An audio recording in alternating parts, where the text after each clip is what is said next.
നമസ്കാരം.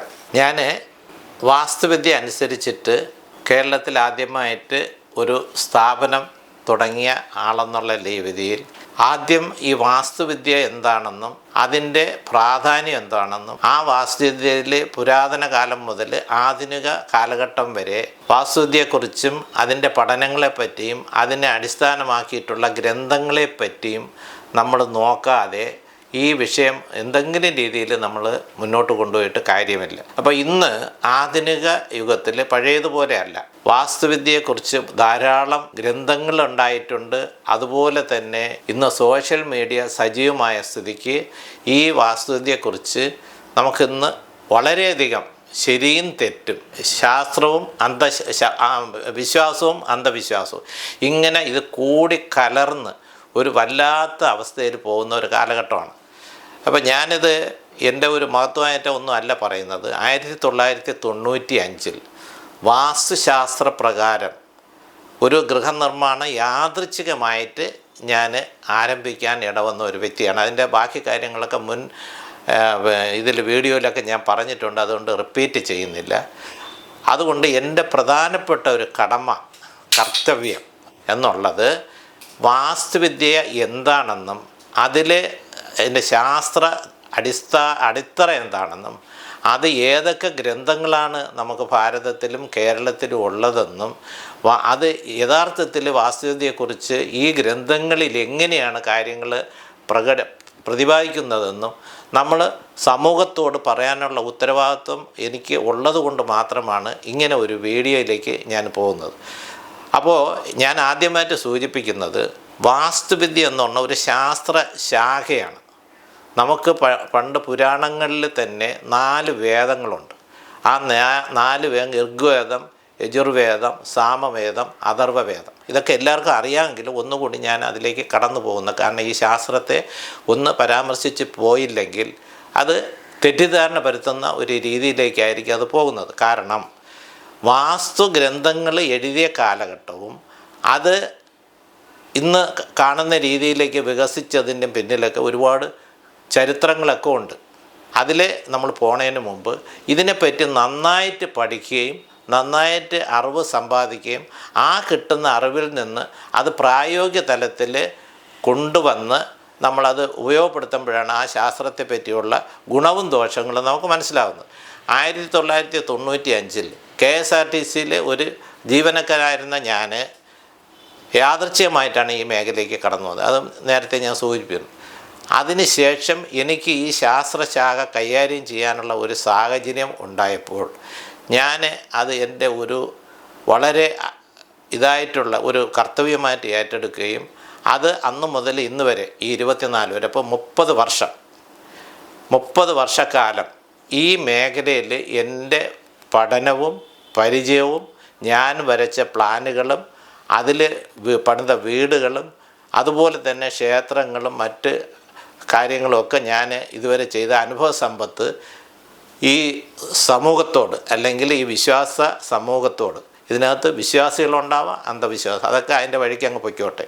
കാരണം അതിൻ്റെ വസ്തുത എന്താണ്, ഞാൻ മനസ്സിലാക്കിയത് എന്താണെന്ന് മറ്റുള്ളവരോട് പങ്കുവയ്ക്കണതാണ് ഞാൻ ഇതുകൊണ്ട് ഉദ്ദേശിക്കുന്നത്. ഞാൻ നേരത്തെ സൂചിപ്പിച്ചതുപോലെ നമുക്ക് ഉണ്ട് 4 വേദങ്ങളാണ്. ആ 4 വേദങ്ങളിൽ ഞാൻ പറഞ്ഞതുപോലെ ആ ലാസ്റ്റ് വരുന്ന 4ാമത്തെ സ്ഥാപത്യ വേദത്തിലാണ് നമുക്ക് എന്ത് വരുന്നത്, വാസ്തുശാസ്ത്രത്തെക്കുറിച്ചും അഥർവവേദത്തിലെ ഒരു വേദമാണ് സ്ഥാപത്യ വേദം. ഈ സ്ഥാപത്യ വേദത്തിലാണ് വാസ്തുവിനെ പറ്റിയും വാസ്തുശാസ്ത്രത്തെപ്പറ്റിയും ഗൃഹനിർമ്മാണത്തെപ്പറ്റിയും എല്ലാം വിശകലനം ചെയ്തിട്ടുള്ളത്. ഭാരതത്തിൽ ഈ ഗ്രന്ഥങ്ങൾ അല്ലെങ്കിൽ ഈ 2 വിഷയങ്ങളിൽ വളരെ ദീർഘവും വിശാലവും അതുപോലെ തന്നെ വളരെയധികം ഉൾക്കാഴ്ചയോടുകൂടിയുള്ള ഗ്രന്ഥങ്ങൾ പുരാണ കാലത്ത് തന്നെ ഉണ്ടായിട്ടുണ്ട്. അപ്പോൾ അടിസ്ഥാന 2 ഗ്രന്ഥങ്ങളെന്ന് പറയുന്നത് വാസ്തുവിദ്യയെ പറ്റി പറയുന്ന 2 ഗ്രന്ഥങ്ങളാണ് മാനസാര ശില്പശാസ്ത്രവും മയമതവും. അപ്പോൾ ഇതിൽ നമ്മൾ ആദ്യം വാസ്തുവിദ്യയെപ്പറ്റി ചിന്തിക്കുമ്പോൾ ബ്രഹ്മാവിനെ പറ്റി ചിന്തിക്കാതെ മുന്നോട്ട് പോകുന്നത് ശരിയല്ല. അത് ഗുരുത്വമില്ലാത്ത ഒരു കാര്യമായിട്ട് മാറും. അപ്പോൾ ബ്രഹ്മാവിനാൽ സൃഷ്ടിച്ചുകൊണ്ട ഈ ശാസ്ത്ര ശാഖയെ നമ്മൾ അതേപോലെ തന്നെ ദൈവം ഇപ്പോൾ എപ്പോഴും എന്താണ്, ഏത് ശാസ്ത്രം കൈകാര്യം ചെയ്യുന്ന ഒരാളും ആ ശാസ്ത്രത്തെപ്പറ്റി പഠിച്ചു തുടങ്ങുന്നതിന് മുമ്പ് ആ ശാസ്ത്രത്തെപ്പറ്റി നല്ല രീതിയിൽ മനസ്സിലാക്കി കഴിഞ്ഞ് ആദ്യം അത് കൈകാര്യം ചെയ്യുന്ന, അല്ലെങ്കിൽ ആ ശാസ്ത്രം ഉപയോഗപ്പെടുത്തുന്ന ആൾ, അത് മറ്റുള്ളവർക്ക് പറഞ്ഞു കൊടുക്കുന്ന ആൾക്കാർക്ക് ആരായിരുന്നാലും അത് ശാസ്ത്രത്തിൽ പൂർണ്ണ വിശ്വാസം ഉണ്ടായിരിക്കണം എന്നുള്ളതാണ് ഞാൻ പഠിച്ച ഒരു പാഠം. അപ്പോൾ ഇതിൽ നിന്ന് എൻ്റെ ഈ 30 വർഷക്കാലത്തെ അനുഭവം വെച്ചും കൊണ്ട് ഞാൻ അതിലേക്ക് പൂർണ്ണമായിട്ട് ഇതിനെല്ലാം ഗവേഷണം ചെയ്ത് ഇവിടെ പറയാനായിട്ട് ഉദ്ദേശിക്കുന്നത് ചുരുങ്ങിയ വാക്കുകൾ കൊണ്ട് ആൾക്കാർക്ക് മനസ്സിലാവുന്ന രീതിയിലാണ് ഞാൻ ഈ വിഷയം അവതരിപ്പിക്കാൻ ശ്രമിക്കുന്നത്. അപ്പോൾ അത് എല്ലാവർക്കും പ്രയോജനം വരുമെന്നുള്ള വിശ്വാസത്തോടുകൂടിയാണ് ഞാൻ ഈ ശാസ്ത്രത്തെ ഇങ്ങനെ ഒരു അവസരത്തിലോട്ട് പോകുന്നത്. അപ്പോൾ വാസ്തുശാസ്ത്രത്തിൻ്റെ അടിസ്ഥാന തത്വം എന്തെന്ന് പറഞ്ഞാൽ, അത് പണ്ടുകാലം മുതൽ ഗൃഹനിർമ്മാണവുമായിട്ട് ബന്ധപ്പെട്ട മനുഷ്യാലയങ്ങൾ നിർമ്മിക്കുന്നതിന് പറ്റി ഉള്ള ഒരു ശാസ്ത്രശാഖയാണെന്ന് സൂചിപ്പിച്ചല്ലോ. അതോടൊപ്പം ഇതിന് ഞാൻ ഗ്രന്ഥങ്ങളുമുണ്ട്. അപ്പോൾ ഈ ഗ്രന്ഥങ്ങൾ രചിക്കപ്പെട്ട കാലഘട്ടം എന്ന് പറയുന്നത് 4-ാം നൂറ്റാണ്ട് മുതൽ 12-ാം നൂറ്റാണ്ട് വരെയാണ് നമ്മൾ ഈ പറഞ്ഞ ഗ്രന്ഥങ്ങളുടെ ആവിർഭാവം, ആദ്യം തുടക്കം. അത് കഴിഞ്ഞിട്ട് 12 മുതൽ 20-ാം നൂറ്റാണ്ട് വരെ പറയത്തക്ക വാസ്തു ഗ്രന്ഥങ്ങളൊന്നും നമുക്ക് കാണുന്നില്ല. ഈ കാലഘട്ടത്തിൽ ഉണ്ടായിട്ടുള്ള ഗ്രന്ഥങ്ങളുടെ അടിസ്ഥാനപ്പെടുത്തിയാണ് യഥാർത്ഥത്തിൽ ഇന്ന് നമ്മൾ കാണുന്ന വാസ്തുശാസ്ത്രം എന്നുള്ള അറിവ് നമുക്ക് കിട്ടുന്നത്. ഞാൻ അതിലേക്ക് തന്നെ ഒന്നുകൂടെ വരാം. ഭാരതത്തിൻ്റെ സംസ്കാരം അനുസരിച്ചിട്ട് നമുക്ക് 2 ഭാഗങ്ങളായിട്ടാണ് ഈ ഗ്രന്ഥം പറഞ്ഞ് വയ്ക്കുന്നത്. ഒന്ന് മാനസാര ശില്പശാസ്ത്രം എന്ന അടിസ്ഥാന ഗ്രന്ഥവും, 2 മയമതമാണ്. ഈ 2 ഗ്രന്ഥങ്ങളിലും ഇതിനെപ്പറ്റി വളരെ വിശദമായിട്ട് ഗുരുക്കന്മാർ, മുനിവര്യന്മാർ അതിനെ വിശകലനം ചെയ്തിട്ടുണ്ട്. അതിനെ നമുക്ക് ഇന്ന് കാണുന്ന ഓരോ സ്ഥലത്ത് അതിനനുസരിച്ചിട്ടുള്ള മാറ്റങ്ങൾ ഉൾക്കൊണ്ടിട്ടുണ്ട്. കാരണം ഉദാഹരണത്തിന് നമ്മൾ എപ്പോഴും ചിന്തിക്കേണ്ടത്, ഒരു പ്രദേശത്തേക്കുള്ള അവിടുത്തെ ഭൂപ്രകൃതി, അവിടെയുള്ള മറ്റ് ലഭ്യത, മഴയുടെ അംശം, കാറ്റിൻ്റെ ഇതെല്ലാം ഉൾപ്പെടുത്തിയിട്ടാണ് ആ പ്രദേശത്തേക്കുള്ള ഗൃഹനിർമ്മാണത്തിൻ്റെ ഇത് കൊടുക്കാനുള്ളത്. ഇത് ഈ ആചാര്യന്മാർക്ക് നല്ലവണ്ണം അറിയാം. അതുകൊണ്ട് അവരെന്ത് ചെയ്യും, ഓരോ പ്രദേശം ഭാരതം മൊത്തമായിട്ട് എടുക്കുകയും അതിനെ 2ആയിട്ട് കാണുകയും അതിൽ ഉത്തരേന്ത്യയെന്നും ദക്ഷിണേന്ത്യയെന്നും 2ആയിട്ട് ഉപയോഗിച്ചിട്ട് ആ 2 ഭാഗങ്ങളിൽ എങ്ങനെയൊക്കെയാണ് ഈ നിർമ്മാണങ്ങൾ നടത്തേണ്ടതെന്ന് അതിൽ പ്രതിപാദിക്കുന്നുണ്ട്. അതാണ് ഞാൻ നേരത്തെ സൂചിപ്പിച്ചത്. വാസ്തുശാസ്ത്ര ഗ്രന്ഥങ്ങളെപ്പറ്റി നമ്മളിപ്പോൾ ഇന്ന് കാണുന്ന സോഷ്യൽ മീഡിയയും അതുപോലെ തന്നെ ചാനലിലുള്ള പല ജനങ്ങളുടെ ഇടയിൽ ഭീതി വളർത്തുന്ന രീതിയിൽ, അല്ലെങ്കിൽ തെറ്റിദ്ധാരണ വളർത്തുന്ന, ഇതൊരു അന്ധവിശ്വാസമാണെന്നും ഇത് ആവശ്യമില്ലാത്ത കാര്യമാണെന്നും പറയുന്ന ധാരാളം പേര് അറിയാം. എനിക്കും അത് പലപ്പോഴും തോന്നിയിട്ടുണ്ട്. ഈ 30 വർഷത്തെ അനുഭവം വെച്ചും കൊണ്ട് ഞാൻ മനസ്സിലാക്കിയിട്ടുണ്ട്. പക്ഷേ ഇന്ന് വരെ ഞാൻ എൻ്റെ 3 പതിറ്റാണ്ടുള്ള എൻ്റെ ഈ പ്രവർത്തനം ഇതിന് 100% വാസ്തുവിദ്യയെ അർപ്പണ മനോഭാവത്തോടു കൂടി അതിനകത്ത് കേന്ദ്രീകരിച്ച് ഞാൻ വരയ്ക്കുന്ന ഒരു പ്ലാനായിരുന്നാലും ശരി, ഒരു വീടായാലും ശരി, ഒരു ക്ഷേത്രമായിരുന്നാലും ശരി, ഒരു കൊമേഴ്ഷ്യൽ ബിൽഡിംഗ് ആയാലും ശാസ്ത്രങ്ങൾ അതിനകത്ത് പറഞ്ഞിരിക്കുന്ന തത്വങ്ങൾ പരമാവധി ഉൾപ്പെടുത്തി അതനുസരിച്ച് മാത്രം ചെയ്യുന്ന ഒരു വ്യക്തി എന്നുള്ളത് ഞാൻ സമൂഹത്തോട് തുറന്ന് പറയുകയാണ്. അതുകൊണ്ടാണ് എൻ്റെ അനുഭവം, ഞാൻ ഈ മറ്റ് തരത്തിൽ ഒന്നും ആരെയും പഠിപ്പിക്കാനോ അല്ലെങ്കിൽ അവരുടെ അറിവിനെ ചോദ്യം ചെയ്യാനോ അല്ല ഞാൻ ഉദ്ദേശിക്കുന്നത്. ഈ 30 വർഷം എനിക്ക് കിട്ടിയ ഈ ചെറിയ ജന്മം കൊണ്ട് എനിക്ക് ദൈവികമായിട്ട് വന്നു ചേർന്ന ഈ ഒരു ഭാഗ്യത്തെ ഞാൻ ഇന്നും അതുപോലെ സൂക്ഷിക്കുന്നു. അതിനെ മറ്റുള്ളവരുമായിട്ട് നമുക്ക് എൻ്റെ അറിവ് പങ്കുവയ്ക്കുകയാണ് ഞാൻ ഇതുകൊണ്ട് ലക്ഷ്യം വയ്ക്കുന്നത്. ഇതിൽ പ്രധാനമായിട്ട് ഞാൻ എടുത്തു പറയുന്ന ഒരു കാര്യം, ഗൃഹനിർമ്മാണം എന്ന് പറയുന്നത് ഒരു പവിത്രമായ യജ്ഞം തന്നെയാണ്. അത് ഒരു കലയും കൂടെയാണ്. ഒരിക്കലും നമ്മൾ പണ്ട് കാലത്ത് ഈ ഗ്രന്ഥങ്ങൾ എഴുതിയ കാലഘട്ടം ഞാൻ പറഞ്ഞല്ലോ, നമുക്കിപ്പോൾ ഇന്നത്തെ ആധുനിക യുഗത്തിൽ വളരെയധികം മെച്ചപ്പെട്ട രീതിയിലുള്ള എല്ലാ സംവിധാനങ്ങളും ഒക്കെ നമുക്കുണ്ടായി. ഏതറിവും ഒരു വിരൽത്തുമ്പിൽ കിട്ടുന്ന അവസ്ഥ ഇപ്പോഴുണ്ട്. പണ്ട് അങ്ങനെയല്ല. ഇതിനെപ്പറ്റി വളരെ വ്യക്തമായിട്ട് ധാരണയുള്ള മുനിവര്യന്മാരും ഗുരുക്കന്മാരും നമുക്ക് അറിവ് പകർന്നതിന് ആവശ്യമുള്ളത് നോക്കുകയും അതിൽ നല്ല അംശങ്ങൾ എടുക്കുകയും ആവശ്യമില്ലാത്തവ ഉപേക്ഷിക്കുകയും അതോടൊപ്പം തന്നെ നമുക്ക് ഇന്നത്തെ കാലഘട്ടത്തിനനുസരിച്ച് അതിൽ മാറ്റങ്ങൾ വരുത്താനും നമ്മൾ ശ്രമിക്കണം. ഇത് ശരിക്കും വാസ്തുവിദ്യയ്ക്ക് ഇന്ന് വന്നിരിക്കുന്ന ഏറ്റവും വലിയ ഒരു അപജയം എൻ്റെ കാഴ്ചപ്പാടിൽ ഒരു കുടത്തിലടച്ച ഒരു ഭൂതത്തെ തുറന്നു വിട്ട അവസ്ഥയായി. ഞാൻ 95 ഈ രംഗത്ത് വരുമ്പോൾ ഗൃഹനിർമ്മാണത്തിൽ വാസ്തുവിദ്യയ്ക്ക് വലിയ സ്വാധീനങ്ങളൊന്നും ഉണ്ടായിരുന്നില്ല. അതിൻ്റെ ഒരു ചുരുക്കം ഞാൻ പറയാം. നിങ്ങൾ പരിശോധിച്ചാൽ മതി. 1965 മുതൽ 70-80 കാലഘട്ടങ്ങളിൽ കേരളത്തിൽ ഒട്ടുമിക്ക ഗൃഹനിർമ്മാണങ്ങളിലും വാസ്തുവിൻ്റെ യാതൊരു അംശവും ഉണ്ടായിട്ടില്ല. ആകപ്പാടെ ഉള്ളത് ക്ഷേത്ര നിർമ്മാണത്തിന് കുറച്ച് ഗുരുക്കന്മാർ ആചാര്യന്മാർ അത് നോക്കി ചെയ്യുന്നു. അതിൽ വളരെ പ്രധാനപ്പെട്ട ആളുകളാണ്.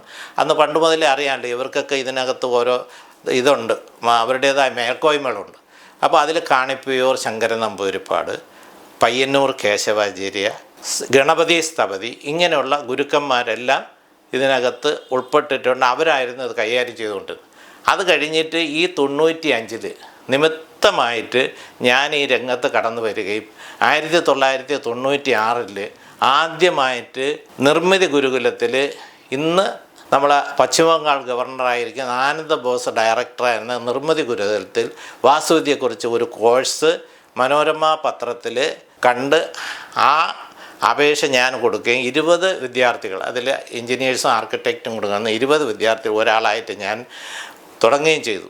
അവിടെ നിന്ന് എനിക്ക് കിട്ടിയ ഒരു ഉൾപ്രേരണ ഈ വിശ്വാസശാസ്ത്രത്തെ പറ്റി പഠിക്കാനും 5 വർഷത്തെ കാലം ഞാൻ അതിനെ കൂടുതലായിട്ട് പഠിക്കുകയും ഇന്നും അതിൻ്റെ ഗവേഷണങ്ങളുമായിട്ട് മുന്നോട്ട് പോകുന്ന ഒരാളെന്നുള്ള രീതിയിൽ ഈ ശാസ്ത്രം എന്താണെന്ന് എനിക്ക് സമൂഹത്തോട് പറയേണ്ട ഒരു ഉത്തരവാദിത്വം ഉള്ളത് കൊണ്ട് മാത്രമാണ് ഞാൻ ഇത്രയും വിശദമായിട്ട് ഈ വിഷയത്തെപ്പറ്റി പ്രതിപാദിക്കാൻ ഉദ്ദേശിക്കുന്നത്. ഇനി വരുന്ന ദിവസങ്ങളിൽ വളരെ കൃത്യമായിട്ട് ശാസ്ത്രം എന്തു പറയുന്നു, അതോടൊപ്പം തന്നെ ഇന്നത്തെ കാലഘട്ടത്തിൽ സമൂഹത്തിൽ നമ്മളെ ഗൃഹനിർമ്മാണത്തിൽ അത് എങ്ങനെ ബന്ധപ്പെടുത്താൻ കഴിയും എന്നുള്ളത് ഞാൻ വളരെ വിശദമായി തന്നെ ഈ വരുന്ന ആഴ്ചകളിൽ ഞാൻ തീർച്ചയായിട്ടും ഇതിൽ കൂടി നിങ്ങൾക്ക് എൻ്റെ അറിവ് ഞാൻ പകർന്നു തരും. അതിനകത്ത് ശരിയുണ്ടാവാം, തെറ്റുണ്ടാവാം, വിമർശിക്കാം, അതിലൊന്നും എനിക്കൊരു ബുദ്ധിമുട്ടുമില്ല. പക്ഷേ ഞാൻ പറയുമ്പോൾ ഒരു കാര്യം ഞാൻ ഉറപ്പ് പറയുന്നു. ഞാൻ ആദ്യം ശാസ്ത്രം പറയും.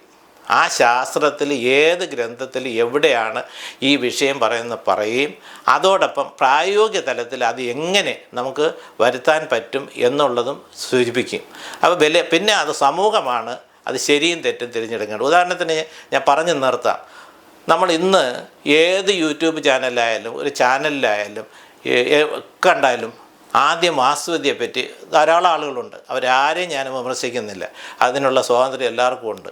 അവർ എന്താണ് പറയുന്നതെന്ന് അവരത് മനസ്സിലാക്കിയിട്ടാണോ, ഗ്രന്ഥങ്ങൾ വല്ലതും കണ്ടിട്ടാണോ, അതോ എവിടെയെങ്കിലും ഏതെങ്കിലും തരത്തിലുള്ള ഒരു മാസികയിലോ ഏതെങ്കിലും ഒരു ബുക്കിലോ, നമുക്ക് ബസ് സ്റ്റാൻഡിലൊക്കെ കിട്ടുന്ന ബുക്ക് വാങ്ങിയിട്ട് അതിലേക്ക് പോയിട്ടാണോ ഇവരിത് പറയുന്നത് നമുക്കറിയില്ല. പക്ഷേ ഞാൻ അതിനൊരു ഉദാഹരണം പറഞ്ഞ് അങ്ങോട്ട് നിർത്താം. നമുക്ക് വാസ്തുവിദ്യയെ അനുസരിച്ചിട്ട് ഒരു പ്ലാന് വരച്ച് വീട് തയ്യാറാക്കുമ്പോൾ മിക്കവാറും ഞാൻ കാണുന്നത് സെപ്റ്റി ടാങ്കിൻ്റെ സ്ഥാനം, പൂജാമുറിയുടെ സ്ഥാനം, ഇങ്ങനെ കുറേ വിഷയങ്ങൾ അതിനെ വിശദീകരിച്ച് അതിൻ്റെ ഉള്ളതും ഇല്ലാത്തതുമായ കുറേ കഥകളുമൊക്കെ മെനഞ്ഞ് ഇതിനെ വക്രീകരിച്ച് കൊണ്ടുപോയി ജനങ്ങളുടെ ഇടയിൽ ഒരു അന്ധവിശ്വാസത്തിൻ്റെ അതിനകത്ത് കൊടുക്കുന്നുണ്ട്. ഇത് തെറ്റായ ഒരു പ്രവണത. ഞാൻ ചോദിക്കട്ടെ, ഏത് വാസ്തു ഗ്രന്ഥത്തിലാണ് ഈ സെപ്റ്റി ടാങ്കും കുളിമുറിയും കക്കൂസും ഈ വീട്ടിനകത്ത് എവിടെയാണ്? ആകപ്പാടെ ഒരു മനുഷ്യാല ചന്ദ്രയിൽ ഒരു പോർഷനിൽ പറഞ്ഞിട്ടുണ്ട്, സ്ത്രീകളുടെ പ്രസവ മുറിയിൽ ചേർന്ന് ശൗചാലയം പണിയാം. അത് കന്നി ഭാഗത്താണ്. കന്നിയിൽ കറക്റ്റ് കന്നിയിലില്ല, അതിൽ ഇത്ര പദം മാറി ഇന്ന ഭാഗത്ത് അവിടെ ശൗചാലയം പണിയാം എന്ന് ആ ശ്ലോകസഹിതം ഞാൻ അടുത്ത് വരുമ്പോഴത്തേക്ക് ഞാൻ പറയും. അത് അങ്ങനെ മാത്രമേ എന്നെ പറയുന്നത്. വേറെ ഒരു ഗ്രന്ഥത്തിലും ഈ വാസ്തുശാസ്ത്ര ഗ്രന്ഥത്തിൽ ഒന്നിലും തന്നെ ഈ സെപ്റ്റി ടാങ്കിൻ്റെയോ കുളിമുറിയുടെ അയ്യോ വാട്ടർ ടാങ്കിൻ്റെ ഒന്നും പറഞ്ഞില്ല. അത് പിന്നെ എന്താ പറയുക, ഏത് ശാസ്ത്രം കൈകാര്യം ചെയ്യുമ്പോഴത്തേക്കും അത് പറയുമ്പോൾ രണ്ടഭിപ്രായം ഉണ്ടാവുമല്ലോ. അപ്പോൾ അത് അവരുടേതായ രീതിയിലിട്ട് പൊതുജന അല്ലെങ്കിൽ സമൂഹം ഇതിൻ്റെ തെറ്റും ശരിയും തിരിച്ചറിഞ്ഞ് മുന്നോട്ട് കൊണ്ടുപോകണമെന്നുള്ളതാണ് എൻ്റെ ഒരു അഭിപ്രായം. ഇതിൻ്റെ കൂടുതൽ വിശദാംശങ്ങൾ നമുക്ക് അടുത്ത വരുന്ന എപ്പിസോഡിൽ ഞാൻ വിശദമായിട്ട് വാസ്തു ആദ്യം അടിസ്ഥാന ഗ്രന്ഥങ്ങൾ എന്താണ്, അത് ഏതൊക്കെ ഗ്രന്ഥങ്ങളാണ് എന്നുള്ളത് തുടർച്ചയായിട്ട് ഞാനിത് നല്ല രീതിയിൽ എൻ്റെ അറിവ് മാത്രം വെച്ചും കൊണ്ട് ഞാൻ അവതരിപ്പിക്കാൻ ശ്രമിക്കാം. വാസ്തുവിദ്യയെക്കുറിച്ച് ഞാൻ വളരെ വിശാലമായി ആ വിഷയത്തെ നമ്മൾ കാണുന്നത് കൊണ്ട് അതിൻ്റെ ചുരുക്കം അല്ലെങ്കിൽ അതിൻ്റെ പ്രായോഗിക തലത്തിൽ പഴയ ശാസ്ത്രവും പുതിയ ശാസ്ത്രവും എങ്ങനെ കാണണം എന്നുള്ളത് ഒരു 3 പതിറ്റാണ്ട് ഈ മേഖലയിൽ അല്ലെങ്കിൽ ഇതിൽ വർക്ക് ചെയ്ത ഒരാളെന്നുള്ള രീതിയിൽ ഞാൻ മനസ്സിലാക്കിയ അറിവ് ഈ ചാനൽ വഴി ഞാൻ പൊതുസമൂഹമായിട്ട് പങ്കുവയ്ക്കാനായിട്ട് ഉപയോഗിക്കുകയാണ്. അത് താല്പര്യമുള്ളവർ ദയവായി കാണുകയും ഇത് മറ്റുള്ളവരിലേക്ക് എത്തിക്കാനായിട്ട് ശ്രമിക്കുകയും ചെയ്യുമെന്ന് പറഞ്ഞുകൊണ്ട് നന്ദി, നമസ്കാരം.